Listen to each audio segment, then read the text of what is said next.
Assalamualaikum.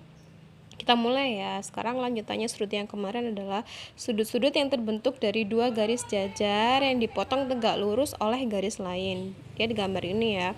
Dua garis jajarnya adalah garis M dan garis N yang ungu. Terus dipotong oleh garis lain yang tegak lurus. Ini tegak lurus kan? Nah, sebut saja garis L. Nah, nanti ini perpotongan ini akan mengakibatkan terbentuknya 8 jenis sudut. Nah, nanti biar gampang belajarnya, saya pisah menjadi dua. Yang pertama, sudut-sudut yang besarnya sama. Kemudian yang B, sudut-sudut yang besarnya 180 derajat. Saya mulai yang sudut-sudut besarnya sama. Ada 1, 2, 3, 4. Ada 4 jenis sudut. Yang pertama, sudut bertolak belakang. Jadi gampangnya sih sebenarnya kalian pahami posisinya, jadi nggak perlu dihafal satu persatu seperti ini. Kalian pahami posisinya. Bertolak belakang itu kalau kalian tahu seperti simbol kapal, jadi berbalik, satunya ke atas satunya ke bawah. Sudut-sudut yang bertolak belakang di sini adalah A1 dengan A3. Ini A1 kan di sini belakangnya, berarti dia bertolak belakang. Artinya sama apa? Jadi kalau dia 50 derajat, ini juga pasti 50 derajat gitu ya. A4, A2, B1, B3, B2, B4. Saya cepat ya, soalnya insya Allah ini gampang, biar durasinya nggak terlalu lama. Terus yang kedua, sudut dalam berseberangan. Dalam, nah yang kalian pahami adalah area dalam sama luar. Dalam itu ini 1, 2, 3, 4. Daerah yang dibatasi oleh garis M dan garis N disebut area dalam ya. Selain itu yang luar berarti B4, B3, A1, A2 itu namanya area luar sudut. Jelas ya. Berseberangan berarti nyilang. Sudut dalam berseberangan berarti B1 dengan A3, A4 dengan B2. Sudah, itu aja karena area dalamnya hanya 4 sudut ini. Oke, kemudian sudut luar berseberangan berarti B4 nyebrang ke A2, satunya A1 nyebrang dengan B3. Nih ya. Kemudian sudut sehadap. Sehadap itu artinya hadapnya sama kalau dipotong ya. Jadi misalkan B4 ini kalau saya potong kan L ya, seperti huruf L. Jadi kalian cari yang seperti huruf L juga yang mana. Ternyata lihat bawahnya yaitu sudut A4 ya. Seret-seret, A4 juga seret-seret seperti huruf L. Jadi sudut sehadap itu A4 dengan B4. Terus B3 hadap L ke sana ya, ke kanan, sama A3. B1 A1, B2 A2 itu namanya sudut sehadap.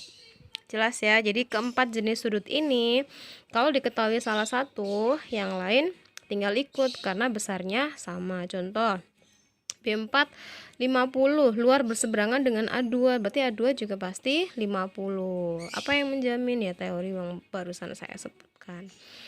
Oke ya, jelas. Lanjut ke yang B, sudut-sudut yang besarnya 180. Nah, ini kalau dijumlahkan besarnya 180.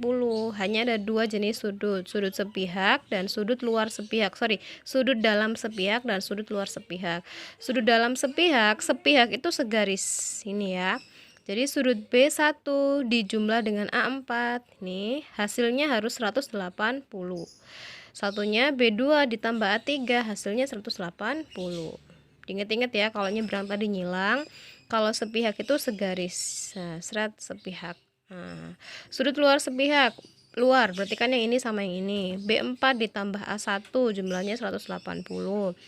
Kemudian sudut B3 ditambah A2 jumlahnya juga 180. Artinya apa? Kalau saya pakai sudut yang ini misalnya ya, B4 A1, B4 itu 70. Ini 70.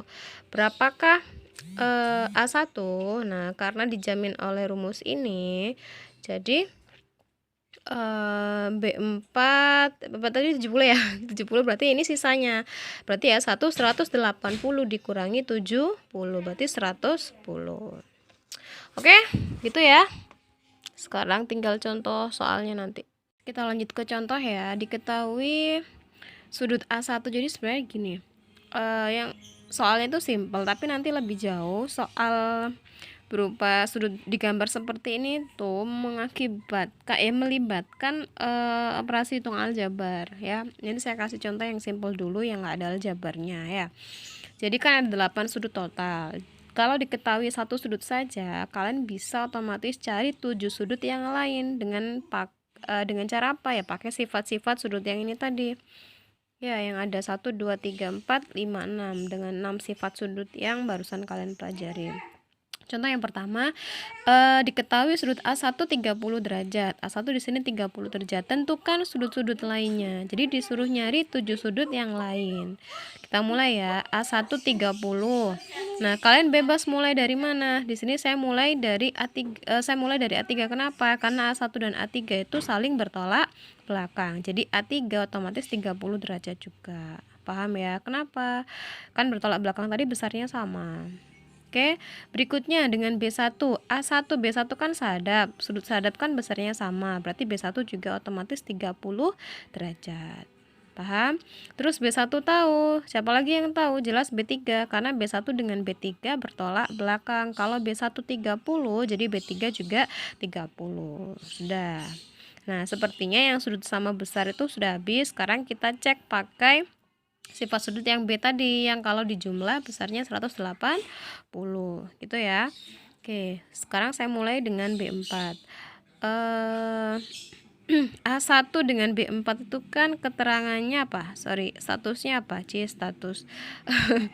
Status A1 B4 itu kan luar sepihak. Berarti A1 ditambah B4 jumlahnya harus 180. Di sini jika A1 30, maka cara mencari B4-nya gimana? 180 dikurangi A1, berarti 180 dikurangi 30, 150. Gampang ya? Nah, kalau B4 sudah tahu 150, berarti yang lain gampang, tinggal pakai cara yang di atas tadi, sudut-sudut yang besarnya sama. Ini dan ini kan bertolak belakang. Jadi B4 juga 150. Oke ya. B2 tahu, B2 dengan A2 sahadap. Jadi A2 juga pasti 150. Tinggal siapa yang belum? Nah, A2 tahu, A4 jelas tahu karena dia dengan dia bertolak belakang. Jadi A4 juga ini karena saya pegang kamera. Juga 150 derajat. Selesai. Jadi total ada 8 sudut. Yang 30 ada 4, yang 150 juga ada 4. Finish. Semoga paham ya.